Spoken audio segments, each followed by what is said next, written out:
Hello बच्चों, आइए इस प्रश्न को पढ़ते हैं। केपलर के तृतीय नियम का गणितीय रूप क्या है? आइए इस प्रश्न की मुख्य अवधारणा की चर्चा करें। मुख्य अवधारणा। मुख्य अवधारणा। देखिए, जो केपलर थे उन्होंने पूरे सौर मंडल के लिए ग्रहों की गति के लिए 3 नियम दिया था।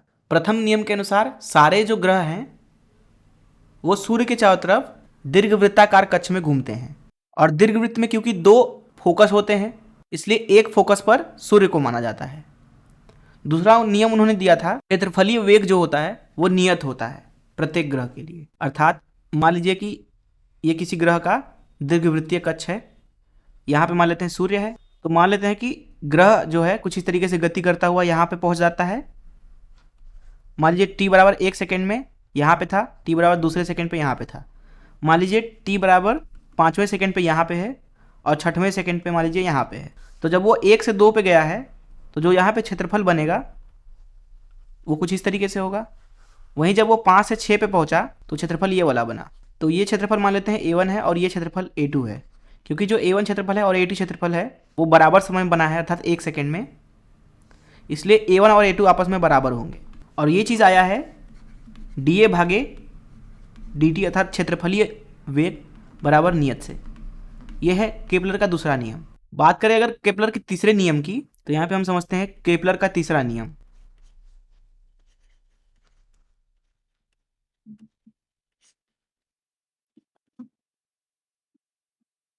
केपलर का तृतीय नियम। तृतीय नियम में केपलर ने विभिन्न ग्रहों के लिए जो उनका आवर्तकाल है उसके लिए सूत्र बताया। तो मान लीजिए कि ये हमारा किसी एक ग्रह का पथ है, यहाँ पे मान लीजिए सूर्य है इस दीर्घवृत्त के एक फोकस पर। अब किसी भी दीर्घवृत्त में 2 अक्ष होते हैं, यहाँ से यहाँ तक की दूरी a बोली जाती है, और क्योंकि एक फोकस पे रखा हुआ है सूर्य, तो सूर्य की दूरी होगी यहाँ से AE, ये वाली। वहीं ये वाली ऊंचाई b है। मान लेते हैं अभी के लिए ग्रह यहाँ पे है जो कि कुछ इस तरीके से जा रहा है, मान लीजिए v गति से। तो ये पूरा चक्कर मान लेते हैं t समय में लगाता है। तो केपलर का तृतीय नियम बोलता है कि जो t का वर्ग होगा वो अनुक्रमानुपाती होगा a के घाते 3 के, और जो यहाँ पे a है वो है इस अर्ध प्रमुख अक्ष की लंबाई। फिर जब इसको निकाला गया तो यहाँ पे t का मान हमें मिलता है, मान लीजिए सूर्य का द्रव्यमान m है, इस अवस्था में 2 पाई भागे वर्गमूल में gm गुणे a की घात 3 भागे 2। तो इसकी मदद से हम किसी भी ग्रह के लिए उसके आवर्तकाल को निकाल सकते हैं।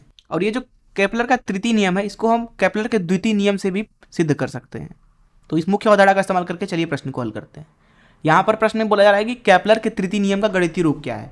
तो हमने देख लिया कि केपलर का तृतीय नियम का जो गणितीय रूप है वो है आवर्तकाल किसी भी ग्रह का बराबर 2 पाई भागे वर्गमूल में gm गुणे a की घात 3 भागे 2, जहाँ a है अर्ध प्रमुख अक्ष की लंबाई और जो यहाँ पे m है वो है सूर्य का द्रव्यमान। मैं आशा करता हूँ कि आपको इस प्रश्न का हल जरूर समझ में आया होगा। धन्यवाद।